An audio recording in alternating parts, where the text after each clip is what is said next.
Hello guys, welcome to my another interesting blog.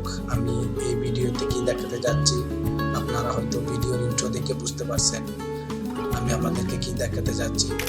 এটি হলো ঢাকা মাওয়া রোডের নিমতলা রেল স্টেশন, যার সৌন্দর্য এই ভিডিওর মাধ্যমে তুলে ধরব। আসলে আমি এর আগেও ঢাকা মাওয়া রোডের ভিডিওগুলা দিছি। আসলে রাস্তাগুলা 4 লাইনের অসম্ভব সুন্দর। যাত্রাবাড়ি থেকে পদ্মা সেতুতে যাইতে হয়তো সর্বোচ্চ 1-1.5 ঘন্টা লাগবে। এত সুন্দর করে পরিপাটি করে রাস্তাটা বানানো। 4 লাইনের এই সড়কটি একদম খুলনা, বগুড়া অনেক দূর পর্যন্ত চলে গেছে। আসলে অত দূর যাওয়া হয় নাই, আমি সর্বোচ্চ নিমতলা পর্যন্ত গেছি। যাই হোক, এই ভিডিওতে আপনাদেরকে দেখাচ্ছি নিমতলা রেলওয়ে স্টেশন।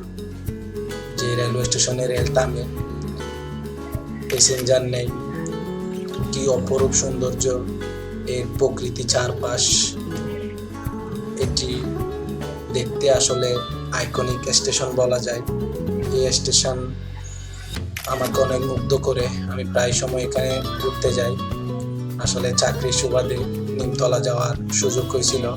অনেকবার এই স্টেশন নিয়ে ভিডিও করতে চাইছিলাম, শেষমেশ যখন চলে আসবো শেষ মুহূর্তে একটা ভিডিও নিয়ে আপনাদের সামনে হাজির হলাম। আসলে এরকম মনোরম এই রেলওয়ে স্টেশনটি দেখে আমার অসম্ভব ভালো লাগে। আমি সুযোগ পেলে এখানে যাই, ঘুরি, আড্ডা দিই। আমি আর আমার ছোট ভাই শাকিল। আসলে অসম্ভব এই সৌন্দর্যে ঘেরা নিমতলা স্টেশনটি সবার মুগ্ধ ছড়াবে এবং মুগ্ধ লাগবে।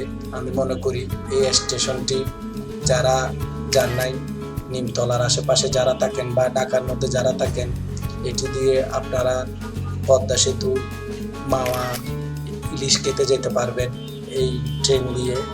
এই ট্রেন একদম পদ্মা সেতু পর্যন্ত চলে যায়, এখানে থামে। আসলে এই প্রকৃতির চারপাশ দেখে খুব সুন্দর লাগে, তাই আপনাদের সাথে শেয়ার করলাম।